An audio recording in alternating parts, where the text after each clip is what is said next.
and her Jeanette A. Grant, who have a very interesting family history that dates back to the 1800s in Russia, follows the relatives as they came to this country, to New York, from New York out to South Dakota, with interludes back in New York, and commuting, shall we say, from New York to South Dakota until some of them finally did settle here in New York, and there are still A. Grants in South Dakota. No. No more? No. You are the end of the line? No, I have a brother. Where is he? He's in New York also. Oh, well, we would like to hear something more about how the family decided to come from what was then called White Russia. I don't know if I'm pronouncing the name correctly. It's Hazlovichi, on the Dnieper River, 40 miles from Smolensk. These are very difficult. The Russian names. Near how do you say that? I say Vitebsk. Vitebsk, okay. The home of Chagall. That's the home of Chagall. But it's also the home of the A. Grant family, who at that time were called Agronauts. Is that correct? Right.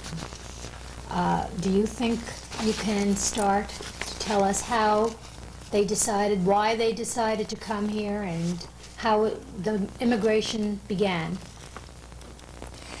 Well, my aunt had married a young fellow who was her mother's stepson, actually, because they had, my grandfather had passed away, and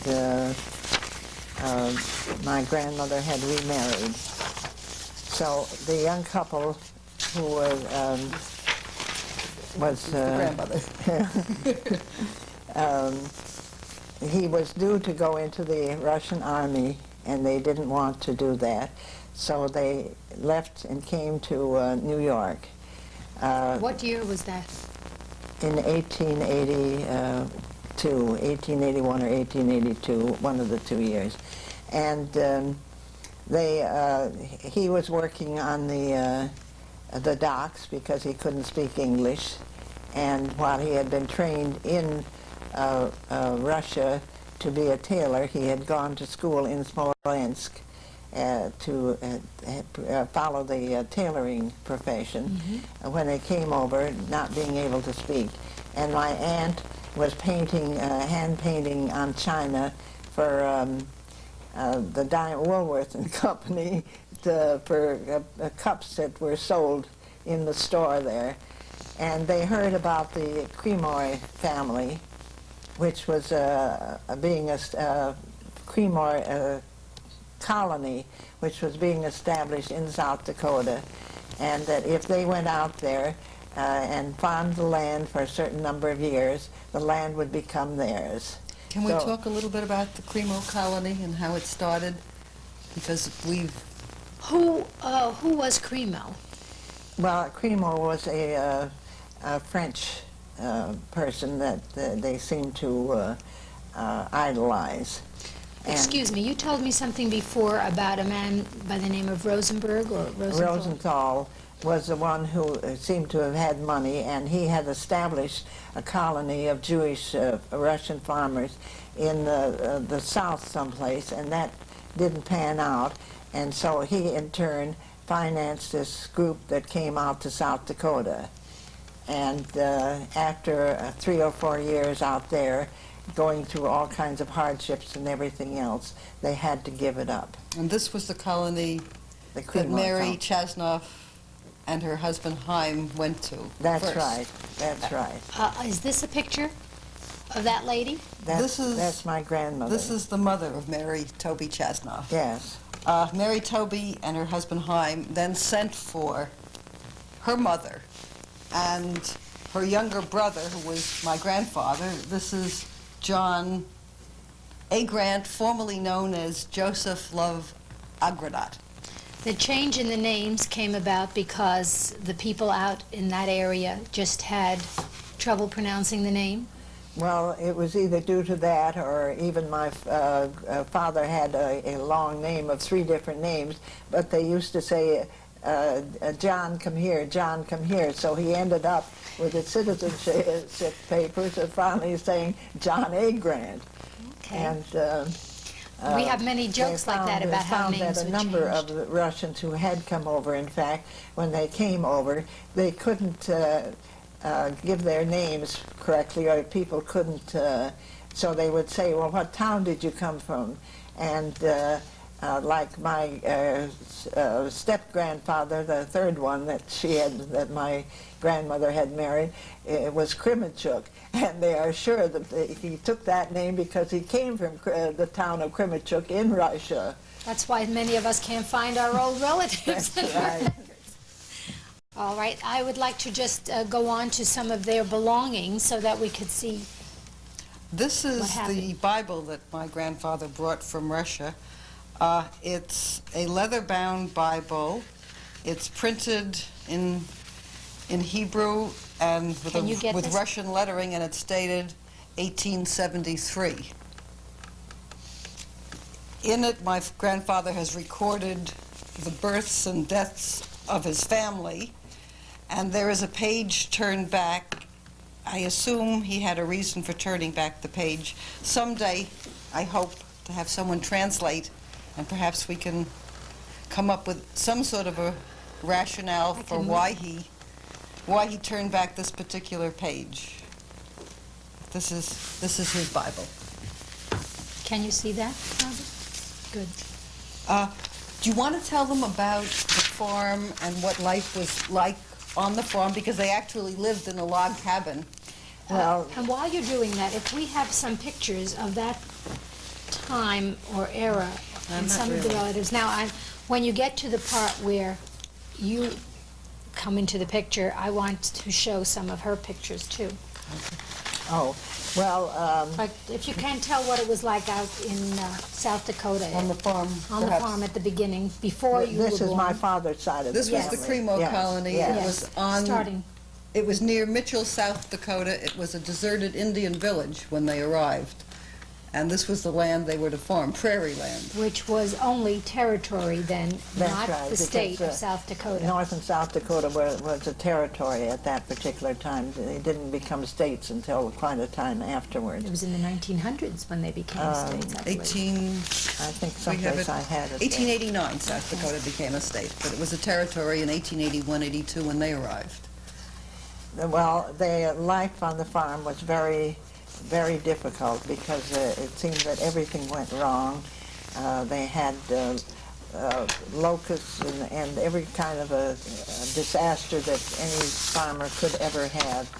And not only that, but you have it written down there as to all the things that went. Oh, they tried to farm wheat and barley, oats, rye, and flax, but the market prices were extremely low. They had to dig wells for water. They did not realize when they bought cattle that they wouldn't have any water, and they had to spend $200 to $600 per well to get water for the cattle. And we must realize the fortune that was in those days. And they had droughts, and they had plagues of flies, and apparently on one Yom Kippur, the hay crop was destroyed by fire. And finally, the settlers, there were eventually around 200 settlers on these farms. They began to give up on the colony, and the colony started to be abandoned. And my grandfather and his mother and sister and brother-in-law left the colony in 1887. This was your grandmother? No, yeah, this That is, was my but she mother. did No, not. that was my That mother. was, Oh, that was your mother. that was Yeah. another side. Okay. My grandfather also worked on the railroad. The railroad was coming through the Dakota Territory at that point. And he helped lay the tracks for the railroad while he was still living on the farm. And while he was on the farm, a girl that was working for them made those oxen A pair out of- of clay. and he always had that in his the window of his store that he had afterwards. What kind in of Sioux store was Falls. that? He had a small jewelry store. In Sioux Falls? Yes. That came when the farm was completely Well, finished? this was after he was married. This was a number of years later. When did they they go? gave up living there, my grandmother went to Grand Island, Nebraska, and my uncle, who had been on the farm, they ended up in different areas in around Sioux City, Iowa, and in Nebraska, all trying to make a living on different things of selling clothing and not exactly peddling, but trying to, and had a store. They finally ended up in Sedalia, Missouri, where they... But Grandpa, I think, went to Grand Island at that Yes, point. And yes. luckily for him at that point, your mother came into the picture. She had gotten also Well, to Grand Can you Island. see On my those mother's pictures down on side- the floor? Okay. My mother came from Romania, and it was very strange that her family had also come over practically at the same time that my father's did, but from a different angle, because my uncle Marcus, who was in Omaha, Nebraska, had come over first in 1881, and then 2 years later he sent for his wife's family, who was the Leibovitz family, and they also ended up in Grand Island, Nebraska. They had come from a farm, though, actually. Yes, Brela. They were more from they were farm in the country. Stehel, in Brela, Romania, because my mother used to talk about when they would take the things to market that they would sit over hot coals when their skirts would cover the hot coals in order to keep themselves warm so they didn't freeze. That's And great. And she brought Did anyone from the family bring those dolls, or were they just me? no, those were Somewhere else. later. I don't know how my sister got those. But I see. this is what you said Grandma brought. Yes, my grandmother had brought with her these two towels from Romania. But they're not really towels. One is a Yeah. hollow cover. I thought they were towels, but it ended up that they are actually a holocaust, and The hollow cover, yes, And and that The looks prayer. like a prayer shawl so yes, that they would that's put what on the their rabbi heads here had said that these were to used pray over for. the Sabbath candles. Yes, Used to be called ben shlicht, yes. and those are pure linen, and most of them were all hand knotted yeah. by the girls in the family. That I don't know. Yes, they don't were, know because how- I don't know the history of some how other they people were have done. shown these to me, that they came, their grandparents, great-grandparents came to this country. This is hand knotted. Some are hand rolled and fringed with embroidery, with their initials that they kept in their trousseaux. And that's what they brought to them, with them to this country. Do you think it's possible for you to show Where they- where they actually came from on this map? Is that the one? This map dates from when? This is I marked got- Romania and Russia, 1880. Oh, I Alright. got these at the library. I Okay, had this them is- introduced at the library. This is the old area. This is Brela, where my mother came from. And That's this is- Romania. That's Romania. Yes, Romania. And this is Russia, where my father came This from. is Hastovici. Yes. I'll take it. You hold the top, and let us just bring it down this way. I have to just look for one thing, because at this time, there were, That red circle. there were territories. This was the area of Lublin, and this is Minsk up here. Because these are so many of the places that I keep hearing. I saw something that said Lithuania, and now I can't find it. Here's Vitebsk, that we mentioned before. but it's also the territory. It's a city, but it's also an area by that name. Well, they used to call it, I think that area was White Russia. That was the White Yes, Russian area. Yes. And down here is the Galicia area. That's Romania. Mm. Okay, thank you. Now, And then from there, they went back into Grand Island, and it was a strange story. Grand that, Island, Missouri. Nebraska. No, Grand get my- Island, Nebraska. That's Nebraska, I Yeah. see. And That's where they were married.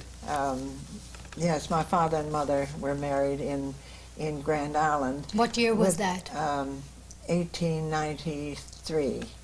And they went to Sioux City, Iowa to live, where my father was apparently had a small store there.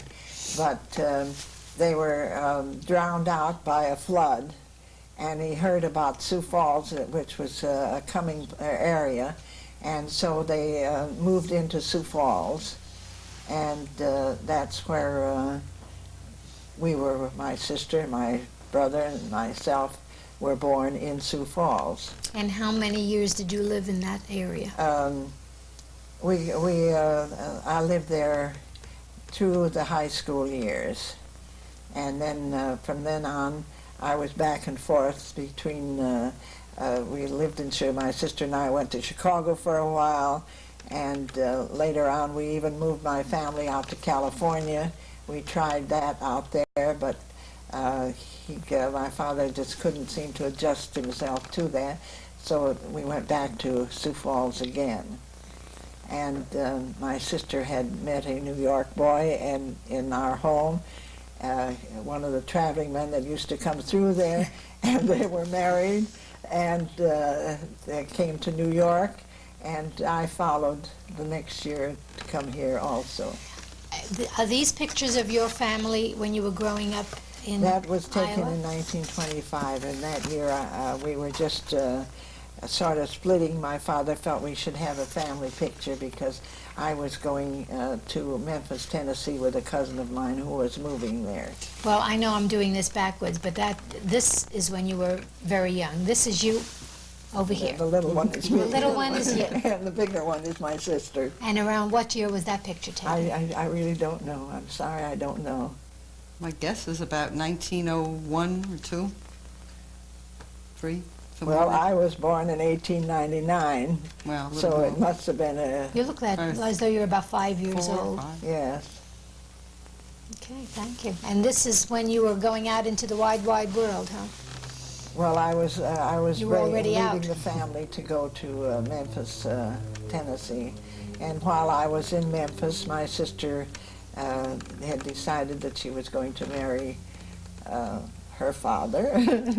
And so they were married in Minneapolis and came to first in San Francisco and then to New York because he had a business in New York. And now we're coming up to the time of Charlene. Right. And you were born I was born in South Dakota. because Mama thought that was the better place to be She born. preferred having children in South Dakota. Well, the home territory. And how long did you stay out there? I guess 6 weeks. I 6 think. weeks. Oh. I remember it very clearly, the first 6 weeks. But it was the kind of a grandparents' home we went to every summer until actually the Second World War. We would go every summer, every Christmas vacation, every Easter vacation. So I have very strong, fond feelings for And those growing up years. how, till what year did your grandparents live?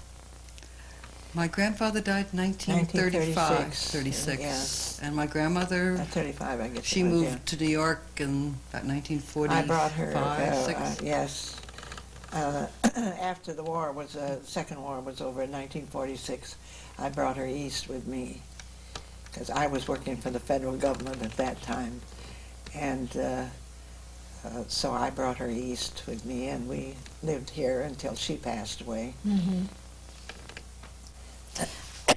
To whom does that candlestick belong? My father had that, and on the he has the inscription in the Hebrew lettering there of his the yahrzeit date of his father and his mother. The years are not given on there. It's only the month and the date of the month. So we weren't able to actually trace exactly what year his father died. That was what they used very often for yahrzeit candles before the Yes. advent of the glass. No, that is good. And this little farm figure, is that just a little token of Well, that little doll was territory? a bisque doll, and my mother made the clothing for it. Oh, she she sewed did? it. Oh. She was probably about Oh. 10 years old, Oh. and she sewed it at that time. These documents that you have here are, We have my grandfather's naturalization papers. He was naturalized, he was made a United States citizen on March 30th, 1896. 1896, 1896. in South Dakota. In South Dakota, Minnehaha County. You thought we had made that up, didn't you? Okay, that's terrific. And it's interesting because it indicates that he was an alien born, a native of Russia, who had to renounce all allegiance and fidelity to every foreign prince, potentate, state, sovereign, whatever, and more particularly to the Tsar of Russia. And I think my grandfather willingly renounced that allegiance. Yes, well, that was why so many of the people came then. Do you have... In I think it was 1977, I did a tape recording for the Augustana College in Sioux Falls at the request of one person who apparently was doing getting her master's degree or something, and was working on that. And she had asked me first to give the history of how my family came to South Dakota. And so I did it in 3 phases. First was that particular part of how my father and mother came to South Dakota. And phase 2 was my childhood and the things that we went through and the things that I remembered as a childhood.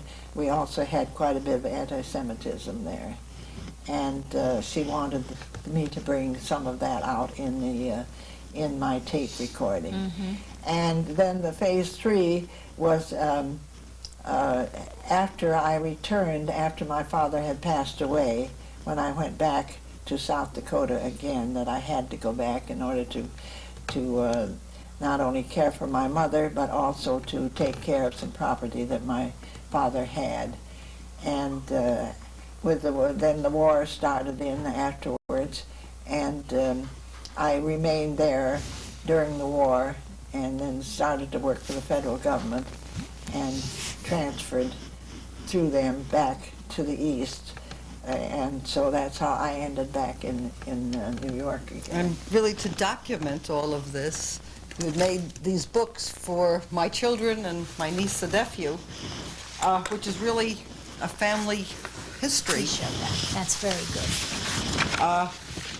My aunt had done 4 years of research Yes, it was more than that, practically. and has Can't mapped measure out it. The tree.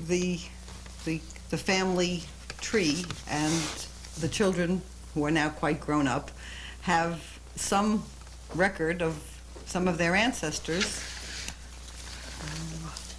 Yes. You have to just raise it a little. I'd like you to tell us just a bit about some of these pictures, if you can. Do you know who these people are? I'm sure you do, but we have to have it so Yes. that everybody Well, can on see it. this one here is my father's family, his mother and his sisters. And the other page is my mother's family and her sisters and brothers. They had another brother who was blind, and when they came to America, they had to leave him behind because the immigration would not permit him to enter the United States. And what became of him, I don't know, because we had no correspondence.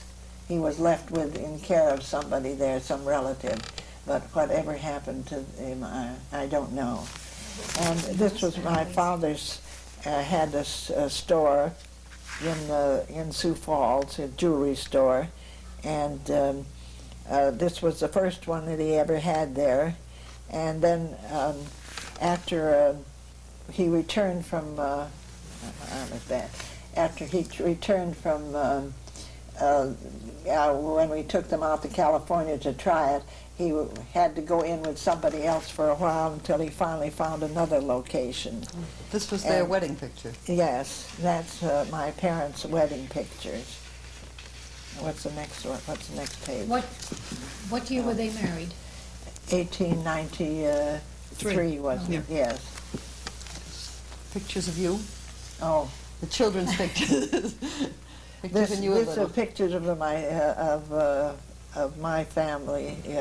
Yes, the three of us, my brother and my sister and myself. And this was one of my brother only. And the next one, I think. He was a tennis player. Ah, okay. Well, I would just like to go on to the other side of the family because I know that there's more to She it. has the other side. I believe I have most of the I pictures. think you here. have the other side. The other side isn't nearly as well documented because no one has undertaken such Sure. a job as you have. We can work a little bit backwards. The first thing that we really have is a picture from Krakow from 1889. It's a photograph of my grandfather's father, my great-grandfather. I would suspect it was taken as they were preparing to leave Krakow and come to this country, and it was something that my grandfather treasured, and in one of the trunks I found in my grandfather's handwriting his note that this is my father's picture from Krakow. My grandfather came to this country and they opened a grocery store. It was Oapsfeld's Dairy, and it was in Harlem in the area of Morningside Park. We have a picture of him in front of his parents' store. And probably the earliest pictures a picture of my father and his mother in front of another grocery store they had. And then some early pictures. This was my grandfather probably at the age of 15 or 16. It was taken at 156 Bowery in New York. And we have another one just a little bit later, I suspect, of my grandfather when he was married, because you see a sprig of flowers in his lapel. And he married a woman whose background was Austrian. Her name was Sabina Schall. And they had 4 sons and 1 daughter, and there is one picture of their family grouping. Some of the Schall family remained in Austria through the First World War, and I have a ration coupon of my great aunt from 1918. What city was that? This was in Vienna. And in about 1937, when the Nazis were in control of Europe, the Schall family fled, and my father and his brothers arranged for the remaining members of the family to come to this country. My uncle went to Milan, where they had fled, and made the arrangements for them to come. And this was a picture of my uncle, my grandaunt, and some cousins taken in Milan at that period. Did they stay in Italy? No, they came to this country the family arranged for the remaining survivors to settle in this country, and my granddad died this year at the age Thanksgiving Day. of 97. Kind of hurry. Well, all I can say is a terrific grouping of pictures and records. It is just marvelous, and we are very grateful that you let us come into your home to do this. We thank you very much. I can't wait till I see it all finished. And I know that all the other people in Temple will be interested too, and sorry that they haven't done the same thing, and maybe it will encourage them to do so that we can keep more permanent records for our children and their children too. Thank you very much. It was Thank you. terrific. Well, it was nice meeting you. I enjoyed it. Thank you. I must say. I don't know how the enjoyment will come